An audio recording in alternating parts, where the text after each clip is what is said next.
apa diminum?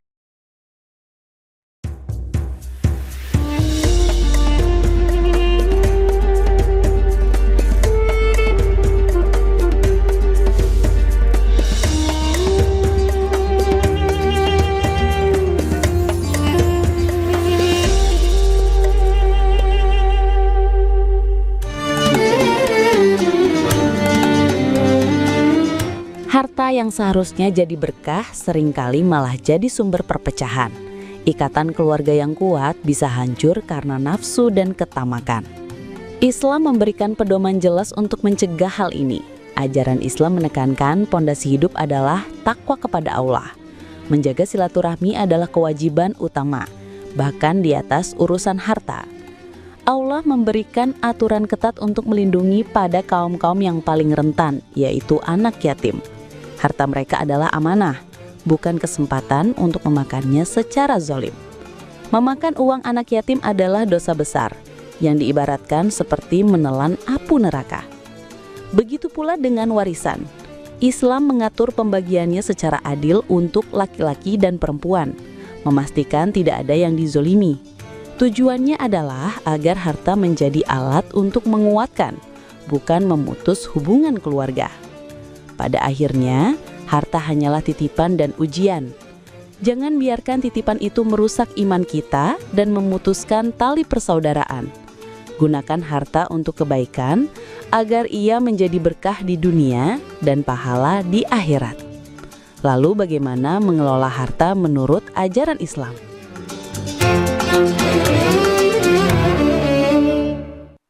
Astaghfirullah Rabbal baraya. Astaghfirullah minal khataya. Astaghfirullah Rabbal baraya. Astaghfirullah minal khataya. A'udzu billahi minasyaitonir rajim. Bismillahirrahmanirrahim. Assalamualaikum warahmatullahi wabarakatuh. Waalaikumsalam warahmatullahi wabarakatuh. Bu. Ya. Sehat? Alhamdulillah. Pak. Ya. Sehat? Alhamdulillah. Alhamdulillah, puja dan puji kita panjatkan atas kehadirat Allah Subhanahu wa Ta'ala. Tidak lupa kita berikan salawat dan salam kita kepada junjungan kita manusia yang mulia, Nabi besar Muhammad Sallallahu Alaihi Wasallam, beserta keluarga, sahabat, dan umatnya yang setia hingga akhir zaman. Alhamdulillah, hari ini kita kembali lagi dipertemukan ya dalam program kesayangan kita, yaitu Cahaya Hati Indonesia. Bu. Ya. Pak, ada nggak orang yang pernah kita lihat berantem sampai putus hubungan kekeluargaan gara-gara warisan? Mana orangnya? Gara-gara harta warisan yang tadinya adik kakak hubungannya baik jadi nggak baik-baik. Ada yang begitu ada? Mana orangnya? Gara-gara yang tadinya sebuah pernikahan yang baik, begitu bercerai, ribut gara-gara harta gono gini. Ada yang begitu ada? Mana orangnya? Kenceng banget ngomong adanya ada. Harta itu seharusnya memberikan keberkahan buat kita semua. Bahkan kalaupun sampai ada hal-hal yang tidak diinginkan terjadi, tetap ada aturannya di dalam Islam. Termasuk juga harta yang namanya harta warisan. Nah, jangan sampai gara-gara harta warisan putus hubungan kakak sama adik. Karena yang namanya hubungan pernikahan mungkin ada istilah namanya mantan suami, mantan istri. Betul apa betul? Ada nggak istilahnya mantan adik gua? Mantan kakak gua ada nggak? Nggak ada. Yang namanya hubungan darah tetap kental. Nah, kali ini kita akan bahas lebih dalam. Yang tentunya yang akan jadi rujukan adalah surah An-Nisa, ayatnya yang pertama di segmen pertama ini ayat 1 hingga ayat 3. Bersama dengan nuru kita sudah hadir guru kita Al Ustadz Al Mukarram Abi Amir Faisal. Untuk itu kepada Abi Amir kami silakan. Silakan Abi. Fadhol. Terima kasih Bang David. Assalamualaikum warahmatullahi wabarakatuh.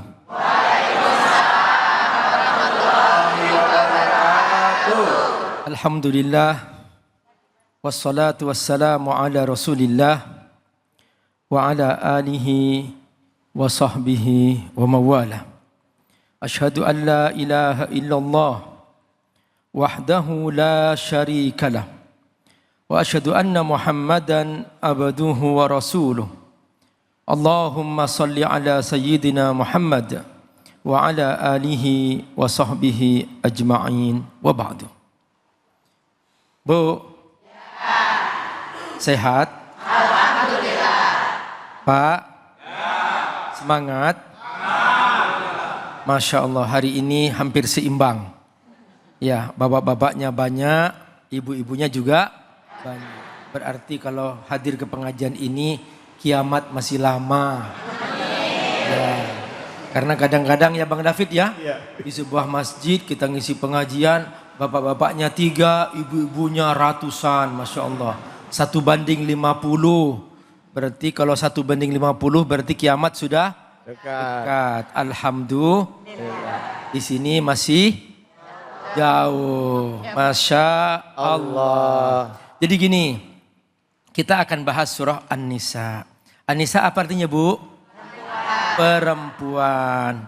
Di dalam Al-Quran ada enggak surah Ar-Rijal Pak? Ada. Enggak ada. Ar-Rijal apa artinya Pak? Laki-laki. Laki-laki. Iya. Kenapa kok An-Nisa? Karena kaum perempuan adalah titipan Allah bagi kaum laki-laki. Laki-laki adalah pemimpin.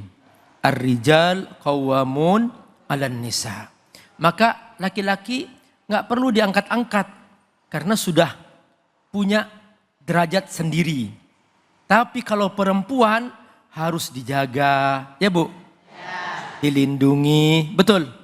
Ya, jangan sampai kurang belanjaannya. Betul Bu? Betul. Tuh Pak, betul. Ya, Masya Allah. Nah, surah An-Nisa secara keseluruhan membahas tentang kewajiban kita berbuat adil.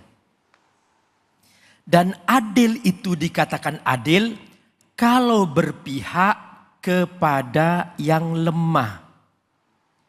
Kaum perempuan adalah titipan Allah, makhluk khusus. Karena dia punya kelemahan. Yang kalau dibanding laki-laki, dia tidak sekuat laki-laki. Namun dari segi perasaan, dari segi ketangguhan, kaum perempuan lebih tangguh. Namun dari segi kemampuan, akal memang lebih diberikan kepada laki-laki. Karena itu dalam Islam, kaum perempuan tidak diberi tanggung jawab mencari nafkah. Dari sejak lahir sampai wafat, ibu nggak punya kewajiban mencari nafkah. Ibu lahir, nafkahnya ditanggung oleh ayah. Ibu menikah, nafkahnya ditanggung oleh suami. Suami meninggal, nafkahnya ditanggung oleh anak yang laki-laki. Karenanya dalam hukum waris, kaum laki-laki punya hak waris 2 kali lipat daripada perempuan. Lidzakari mislu hazzil unsayain. Karena laki-laki punya tanggung jawab. Nah, inilah rahasia surah An-Nisa. Surah An-Nisa ini dia khusus untuk kaum perempuan. Bahwa kalau kamu ingin berbuat adil, pastikan bahwa kamu tidak pernah mendolimi yang lemah. Jagalah mereka, kaum perempuan. Nah, dalam surah An-Nisa ini dibuka ayat pertama, ayat kedua, ayat ketiga. Ada beberapa istilah di sini. Di ayat pertama ada tentang pernikahan. Tapi ayat pernikahan ini dibuka oleh Allah dengan kata takwa. Ya ayyuhan nasu taqu rabbakum. Nih, perhatikan, dibuka dengan kata takwa. Bahwa dalam pernikahan hendaklah diniatkan bertakwa kepada Allah Subhanahu wa ta'ala. Kenapa kok bertakwa kepada Allah? Karena Allah lah yang menciptakan laki dan perempuan. Alladzi khalaqakum min nafsin wahidah. Asalnya Allah menciptakan satu jiwa, yaitu Nabi Adam alaihissalam. Ini maksud ayat min nafsin wahidah. Dari Nabi Adam kemudian Allah ambil sebagian tulang rusuknya dijadikan ibunda Hawa. Wa khalaqa minha zaujaha. Maka berpasang-pasangan inilah kemudian yang menyebabkan timbulnya keturunan-keturunan. Wa bassa minhuma rijalan katsirau wa nisaa. Dan keturunan ini bisa berupa laki-laki, bisa perempuan-perempuan. Rijalan katsirau wa nisaa. Nah, dalam konteks ini bertakwalah kepada Allah. Wattaqullah. Kenapa? Karena nanti di hari kiamat kita akan dimintai pertanggungjawaban oleh Allah Subhanahu wa ta'ala. Jangan sampai suami mendolimi istri. Jangan sampai ayah ibu mendolimi anak. Jangan sampai istri mendolimi suami. Wattaqullah alladzi tasaaluna bihi wal arham. Kenapa? Karena kita semua nanti akan dihisap oleh Allah Subhanahu wa ta'ala. Kita masih bisa kadang-kadang menipu makhluk. Tapi kalau Allah enggak mungkin bisa ditipu. Innallaha kana alaikum raqiba. Innallaha kana alaikum raqiba. Raqib artinya Allah mengontrol, memantau, melihat apa yang telah kita kerjakan selama ini. Apakah ada kezaliman, apakah ada penyiksaan, semua itu ada hukumannya di alam akhirat nanti. Namun dalam pernikahan kadang terjadi sebuah musibah. Tiba-tiba sang suami meninggal dunia. Di sini ada konteks yang namanya anak yatim. Dan seringkali dulu di zaman orang Arab dahulu, mereka kalau ada anak yatim suka dizolimi. Terutama kalau anak yatimnya kaya, anak yatim diambil, hartanya dikuasai. Lalu dia bersenang-senang dengan harta anak yatim. Setelah itu kadang-kadang dia suka menikahi anak yatim tidak diberi mahar. Makanya khusus untuk anak yatim Allah beri peringatan. Wa atul yatama amwalahum. Kata Allah, ingat, harta anak yatim jangan kamu kuasai. Berikan kepada mereka. Yatim ini bu, pak, yatim dikatakan yatim selama belum baligh. Kalau sudah balik, dia bukan yatim lagi. Tahta sinil bulu, begitu tafsirnya. Nah, makanya mereka selama belum balik, berikan harta mereka. Wala tatabaddul khabitha bit-thayyib. Dulu kebiasaan orang Arab, kalau punya anak yatim, yang baik-baik diambil, yang buruk-buruk dikasih ke anak yatimnya. Yang baik dikatakan at-thayyib, yang buruk dikatakan al-khabith. Kata Allah, wala tatabaddul khabith bit-thayyib. Jangan kamu tukar. Kamu ambil yang baik, kamu kasih ke anak yatim yang buruk. Lalu kemudian ada juga orang Arab dulu, mereka mencampur aduk yang enak-enak dimakan untuk yang menanggung anak yatim. Tapi anak yatim dikasih yang buruk-buruk. Wala ta'kulu amwalahum ila amwalikum. Jangan kau campur aduk. Pisahkan harta anak yatim, harta kamu, harta kamu, kata Allah. Innahu kana huban kabira. Kalau kau melakukan itu dosa besar. Setelah itu ada kejadian. Banyak orang Arab dahulu, mereka menikahi anak yatim dan tidak diberi mahar. Makanya Allah memberikan nasihat. Untuk konteks anak yatim ini, kamu jangan main-main. Memang Allah Subhanahu wa ta'ala memberikan peringatan di sini bahwa wa in khiftum alla tuqsitu fil yatama fankihu ma tabalakum minan nisa'i masna wa thulatha wa ruba. Kata Allah, kalau kamu ingin berbuat adil, kamu tidak takut zalim, silahkan kau menikahi dengan mereka. Anak yatim silahkan, tapi jangan dizalimi. Tapi kalau kamu mau berbuat zalim, jangan coba-coba menikahi mereka. Silahkan kamu menikah yang lain saja. Dari perempuan yang lain saja. Terserah mau 2, 3, 4. Tapi kata Allah, ingat judul utama surah An-Nisa tentang berbuat adil. Makanya ayat tentang poligami ada hubungannya dengan masalah berbuat adil. Fa in khiftum alla ta'dilu fawahidah. Kalau kamu tidak mampu berbuat adil, jangan menikah banyak, cukup satu saja kata Allah. Au ma malakat aimanukum, atau kamu cukup satu dari hamba sahaya kamu yang kamu punya. Dzalika adna alla ta'ulu. Itu cara supaya kamu tidak berbuat dolim. Jadi intinya, Pak, halo, Pak, jangan yang diingat poligaminya. Yang dipikir poligaminya melulu. Ingat adilnya bisa enggak? Kalau tidak bisa berbuat adil, dan kalau dengan poligami akan berbuat zalim, jangan coba-coba poligami. Kok di sini yang nyaring? Bapak? Oh, diam aja, Masya Allah. Semoga Allah berkahi. Baik, alhamdulillah. Terima kasih banyak Abi. Bu. Pak. Begitu masuk ayat ketiga, ibu-ibu langsung lihat ini ngomongnya apa nih Abi nih. Jadi konteksnya tadi adalah bicara mengenai ya berbuat adil ya, bahkan tidak boleh kita mengambil harta anak yatim ya, saking khawatir ini, saking tingginya kehati-hatian, jangan sampai. Tapi kalau kamu memang mau nikahin ya, kamu nggak sanggup berlaku adil, kata Allah cukup satu aja gitu ya Bu. Bu, senyum dia, kok cukup satu aja gitu dong ngomongnya. Yang mau nanya siapa nih, angkat tangannya silakan. Oke silakan Ibu. Ya mana ya. Assalamualaikum warahmatullahi wabarakatuh. Waalaikumsalam warahmatullahi wabarakatuh. Izin nanya Ustadz, perkenalkan nama saya Dewi Solifah dari Majelis Taklim Al-Ummahat Harapan Indah. Ya silakan Ibu. Apakah anak sambung berhak menerima harta waris Ustadz? Sekian pertanyaan saya, atas pencerahannya. Terima kasih. Assalamualaikum warahmatullahi wabarakatuh. Waalaikumsalam. Bu, maaf, anak sambungnya dari mana? Dari ibu apa dari suami?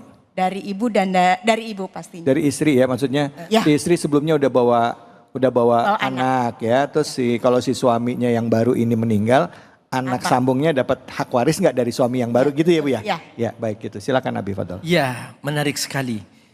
Mengapa dalam surah An-Nisa dimulai pembicaraan tentang pernikahan, keluarga. Setelah itu baru ada pembahasan mengenai harta warisan.